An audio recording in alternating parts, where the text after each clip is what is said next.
पाकिस्तान के बासर तरीन कादियानी कौन कौन हैं, वो कितने अमीर हैं, उनका किस कदर असर और रसूख है, किस किस ने पाकिस्तान छोड़ दिया, वो इस वक्त कहाँ कहाँ मुकीम हैं और कौन कौन अब इस दुनिया से रुखसत हो चुके हैं। नाज़रीन अस्सलाम वालेकुम, आप देख रहे हैं आपका अपना चैनल ज़ाविया और मैं हूँ आपका मेज़बान गालिब सुल्तान। हमारी आज की इस वीडियो में हम आपको बताएंगे उन कादियानियों के बारे में जो बहुत मकबूल, मशहूर और बाअसर हैं। तो चलिए वीडियो शुरू करते हैं। नाज़रीन, कादियानी जिन्हें अहमदी या मिर्ज़ई कहा जाता है, उनकी जमात की बुनियाद 1889 में मिर्ज़ा गुलाम अहमद कादियानी ने लुधियाना में रखी। तब मिर्ज़ा गुलाम अहमद ने ऐलान किया था कि उन्हें इल्हाम के जरिए अपने पैरोकारों से बैत लेने की इजाज़त दी गई है। मिर्ज़ा गुलाम अहमद ने इमाम मेहदी, मसीह और एक नबी होने का भी दावा किया था।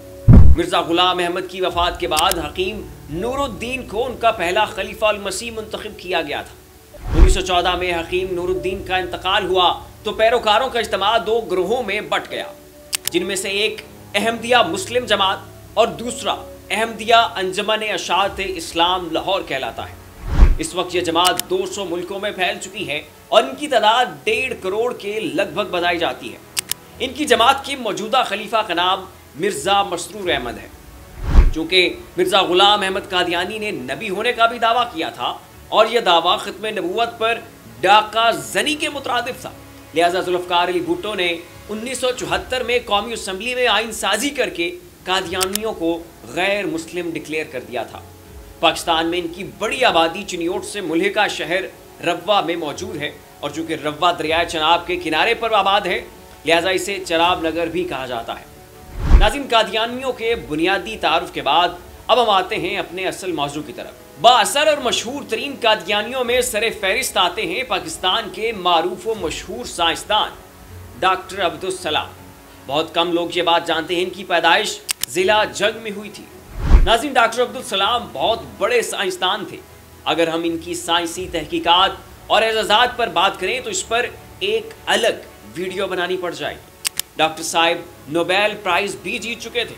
पाकिस्तान में ये एटमी प्रोग्राम की निगरानी के साथ साथ पाकिस्तान के बहुत से साइंसी तहकीकाती इदारों की सरबराही भी कर रहे थे।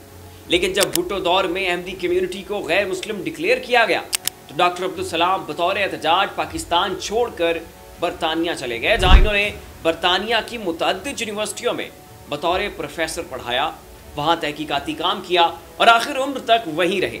बाद में जब इनकी वफ़ात हो गई तो इन्हें पाकिस्तान में इनके अहमदी कम्यूनिटी के शहर रवा में दफना किया गया। कितना नज़र इसके कि वो अहमदी थे। डॉक्टर अब्दुल सलाम बहुत दीनदार इंसान थे और मज़हब उनके नज़दीक बहुत लाजिम व मलजूम चीज़ थी। नाज़रीन, दूसरे नंबर पर मुअस्सर कादियानी थे चौधरी ज़फ़रुल्लाह खान। चौधरी ज़फ़रुल्लाह खान का शुमार पाकिस्तान की उन मायानाज़ तरीन शख्सियात में होता है जिन्होंने आलमी दुनिया में पाकिस्तान का नाम रोशन किया। ये एक मारूफ कानूनदान, सियासतदान और डिप्लोमेट थे। ज़फ़रुल्लाह खान 6 फरवरी 1893 को सियालकोट में पैदा हुए। इनका ताल्लुक इंतहाई मजहबी घराने से था। इन्होंने गवर्नमेंट कॉलेज लाहौर और किंग्स कॉलेज लंदन से तालीम हासिल की।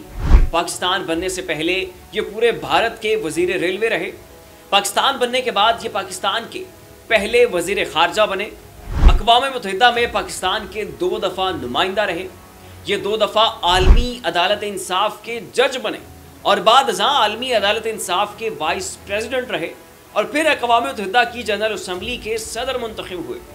ये पहले पाकिस्तानी थे जिन्हें अक़वाम मुत्तहिदा की जनरल असम्बली का सरबराह, आलमी अदालत इंसाफ का जज, आलमी अदालत इंसाफ का वाइस प्रेसिडेंट और पाकिस्तान का पहला वज़ीर ख़ारजा बनने का एजाज़ हासिल हुआ। नाज़रीन, तीसरे नंबर पर आते हैं मिर्ज़ा मसरूर अहमद। मिर्ज़ा मसरूर कादियानी मज़हब के 5वें खलीफा हैं। यही हैं इनके करता दरताज उनके पूरे मज़हब की सरबराही कर रहे हैं। ये रवा में पैदा हुए। इनकी गुज़श्ता खुलफा से रिश्तेदारी और इनकी अपनी सलाहियतों को देखते हुए इन्हें 2003 में मिर्ज़ई तबके का 5वां खलीफा मुंतखब किया गया था। ये इस वक्त लंदन में मुकीम हैं और वहीं से बैठकर अपनी अहमदी कम्यूनिटी की मजहबी रहनुमाई कर रहे हैं। चौथे नंबर पर आते हैं मेजर जनरल इफ्तिखार खान जंजोआ, जो कि मेजर जनरल एजाज अमजद के भाई थे। इफ्तिखार खान जंजोआ 1971 की जंग लड़ते हुए हेलीकॉप्टर हादसे में शहीद हो गए थे। इससे पहले इन्होंने 1965 में भी बहुत बहादुरी से दुश्मन का मुकाबला किया था। इफ्तिखार जंजोआ बहुत बहादुर, निडर और दिलेर फौजी अफसर थे जिन्हें पाकिस्तान मिलिट्री के नौजवान एक इंस्पायरेशन के तौर पर देखते थे। इफ्तिखार जंजोआ 71 की जंग में पाकिस्तान फौज की 23वीं इन्फेंट्री डिवीजन की कमांड करते हुए जम्मू कश्मीर में छम के मकाम पर जा रहे थे कि दुश्मन ने इनके हेलीकॉप्टर को निशाना बनाया और ये वहीं शहीद हो गए। इन्हें सितारा पाकिस्तान, सितारा हिलाल जुर्रत और सितारा कायदे आजम जैसे मिलिट्री अवार्ड से नवाजा जा चुका है। रावलपिंडी कैंटोनमेंट में इफ्तिखार खान जंजोआ रोड आज भी इन्हीं के नाम पर है। नाज़रीन, 62 तरीन कादियानियों की फहरिस्त में 5वें नंबर पर आते हैं आतिफ मियाँ। ये पाकिस्तानी नयाद अमरीकी हैं। ये 28 जून 1975 को पाकिस्तान में पैदा हुए।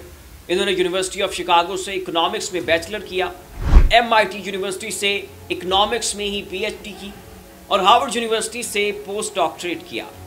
बाद में ये बतौर प्रोफेसर यूनिवर्सिटी ऑफ कैलिफोर्निया और प्रिंसटन यूनिवर्सिटी में पढ़ाते रहे और फिर प्रिंसटन यूनिवर्सिटी में ही पब्लिक पॉलिसी और फाइनेंस के शोबे के डायरेक्टर बन गए। ये अब तक दुनिया की कई यूनिवर्सिटी से कई एजाज़ात ले चुके हैं। यहाँ तक कि IMF ने 2014 में इन्हें दुनिया के 25 मौसर तरीन इकोनॉमिस्ट में से एक करार दिया था। माजी में जब इमरान खान साहब वज़ीर आज़म थे तो इमरान खान ने इन्हें अपनी काबीना में लिया था, लेकिन चूंकि आतिफ मियाँ अहमदी थे तो अवामी रद्द-ए-अमल की वजह से इमरान खान ने इन्हें साइडलाइन कर दिया था। नाज़रीन, इस फहरिस्त में 6ठे नंबर पर आते हैं मारूफ साइंसदान डॉक्टर मुजद्दिद अहमद एजाज, जो कि डॉक्टर अब्दुल सलाम के कज़न थे। डॉक्टर मुजद्दिद पाकिस्तानी नयाद अमरीकी थे जो पाकिस्तान में पैदा हुए, यहीं से बुनियादी तालीम हासिल की और बाद अज़ां आला तालीम के लिए अमरीका शिफ्ट हो गए, जहाँ इन्होंने नए आइसोटोप्स डिस्कवर करके साइंसी दुनिया में एक नए संगे मील की बुनियाद रखी थी।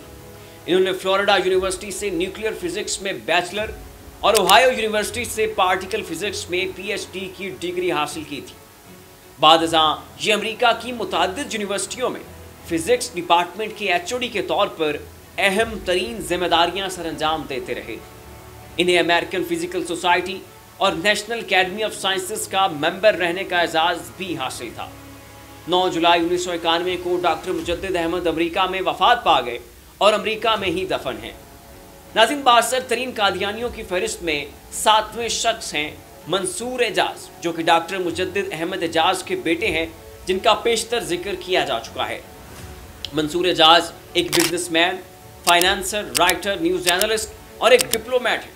ये पाकिस्तानी नयाद अमरीकी हैं जो कि अमरीकी रियासत फ्लोरिडा में पैदा हुए। माजी में ये वॉल स्ट्रीट में टेक्निकल एनालिस्ट के तौर पर काम करते रहे। बाद में इन्होंने ये नौकरी छोड़कर अपनी कंपनी क्रीसेंट इन्वेस्टमेंट मैनेजमेंट की बुनियाद रखी और फिर इस कंपनी को लंदन स्टॉक एक्सचेंज पर रजिस्टर करवाया। इसके अलावा ये एक मारूफ राइटर, कालम निगार और तजियाकार भी है और मुख्तलिफ सियासी और मुआशरती मामलात पर अपनी राय देते रहते हैं और इनकी आरा को लोग बहुत पसंद करते हैं। ये बड़े बड़े नशरियाती इदारों जैसा कि फॉक्स, BBC, CNN और ABC में भी काम कर चुके हैं। ये अमूमन पाकिस्तान में बढ़ती हुई मजहबी शिद्दत पसंदी और पाकिस्तान के न्यूक्लियर प्रोग्राम के हवाले से तशवीश का इजहार करते रहते हैं। नाज़रीन, इस फहरिस्त में 8वें नंबर पर आते हैं मिर्ज़ा मुजफ्फर अहमद, जो कि 1913 में पैदा हुए। इन्होंने गवर्नमेंट कॉलेज लाहौर और ऑक्सफोर्ड यूनिवर्सिटी से आला तालीम हासिल की और उसके बाद ये इंडियन सिविल सर्विसेज का इम्तिहान पास करके सरगोदार मुल्तान के रेवेन्यू ऑफिसर बन गए। बाद अज़ां डिप्टी कमिश्नर बने और फिर सेक्रेटरी फाइनेंस बन गए। फिर याहिया और अयूब दौर में सदर पाकिस्तान के इकनॉमिक एडवाइज़र रहे। बाद अज़ां पाकिस्तान से अमरीका चले गए तो अमरीका जाकर वर्ल्ड बैंक और IMF के डेप्टी एग्जीक्यूटिव सेक्रेटरी मुकर्रर हुए। मशहूर ज़माना वो मुलाकात जो हेनरी किसिंजर और चाइना के माबैन कराई गई थी, इसमें भी इनका अहम तरीन किरदार था। मिर्ज़ा मुजफ्फर अहमद खान भी रब्वा में ही दफन हैं। इस फहरिस्त में 9वें नंबर पर आते हैं इफ्तिखार हुसैन मलिक। ये पाकिस्तान आर्मी में एक सीनियर फौजी अफसर थे। इन्होंने पाकिस्तान और भारत की 1965 की जंग के दौरान इंतहाई अहम किरदार अदा किया था। इन्होंने तकसीम हिंद से पहले इंडियन मिलिट्री अकेडमी से ग्रेजुएशन किया और 1 जून 1941 को सेकंड लेफ्टिनेंट के तौर पर कमीशन हासिल किया। इन्हें ब्रिटिश इंडियन आर्मी की 16वीं पंजाब रेजिमेंट में 7वीं बटालियन में भर्ती किया गया था। انہوں نے جنگ عظیم دوئم میں اپنی بٹالین کے ساتھ برما اور ملایا میں امپیریل جاپانی مسلح افواج کے خلاف جنگ لڑی۔ جنگ کے بعد انہوں نے برٹش انڈین آرمی میں بطور لیفٹیننٹ جنرل اپنی خدمات جاری رکھی۔ ہندوستان کے 2 الگ الگ ریاستوں میں تقسیم ہونے کے بعد ان کے فوجی دستے کو پاکستانی فوج کے لیے مختص کر دیا گیا، جس کے بعد لیفٹیننٹ جنرل اختر حسین ملک نے پاکستان میں اپنی فوجی خدمات کو جاری رکھا۔ ان کی خدمات کے اعزاز میں انہیں تمغہ ہلال ضرورت سے بھی نوازا گیا تھا۔ 1969 میں انہیں انقرہ میں ایک فوجی مشن پر ترکی بھیجا گیا تھا، جہاں ایک حادثے میں یہ اس دنیا سے چل بسے۔ لیفٹیننٹ جنرل افتخار حسین ملک بھی روا میں ہی دفن ہیں۔ ناظرین، 10ویں نمبر پر آتے ہیں صابر ظفر، جو کہ معروف شاعر، ادیب، صحافی اور کالم نگار تھے۔ انہوں نے شاعری پر کئی کتابیں تصنیف کی، پاکستانی اخباروں میں پاکستان کے معاشی اور سیاسی مسائل پر کالم نگاری کی اور بہت سی غزلیں لکھی جنہیں بڑے بڑے گلوکاروں نے گایا۔ عظیم غزل گائے غلام علی، جگجیت سنگھ، عابدہ پروین، نازیہ حسن اور جنون بین ان کے کئی گانے گا چکے ہیں۔ ان کی خدمات کے اطراف میں انہیں پاکستانی حکومت کی جانب سے pride of performance award, Urdu academy award اور نیوز پیپر سوسائٹی ایوارڈ سے نوازا جا چکا ہے۔ صابر ظفر 2020 میں وفات پا گئے تھے۔ ناظرین، 11ویں نمبر پر آتے ہیں میجر جنرل عبداللہ شہید، جنہیں جنرل ضیاء الحق کا بہت قریبی ساتھی سمجھا جاتا تھا۔ آغاز میں یہ پاکستان ملٹری اکیڈمی کاکول کے کمانڈنٹ رہے۔ ضیاء الحق نے جب بھٹو کا تختہ الٹا تو انہیں بلوچستان کا چیف مارشل لا ایڈمنسٹریٹر بنا دیا گیا، اور ضیاء الحق کے دور میں ہی انہیں میکسیکو، پیناما، وینزویلا اور کیوبا کا پاکستانی سفیر بھی مقرر کیا گیا تھا۔ تو ناظرین، یہ تھی پاکستان کے بااثر ترین قادیانیوں پر ہماری ویڈیو۔ آپ کو یہ ریسرچ کیسی لگی؟ اس حوالے سے اپنی قیمتی ترین رائے کا اظہار نیچے کامنٹ باکس میں ضرور کیجیے گا۔ اسی کے ساتھ اپنے میزبان غالب سلطان کو اجازت دیجیے۔ اپنا خیال رکھیے گا۔ اللہ حافظ۔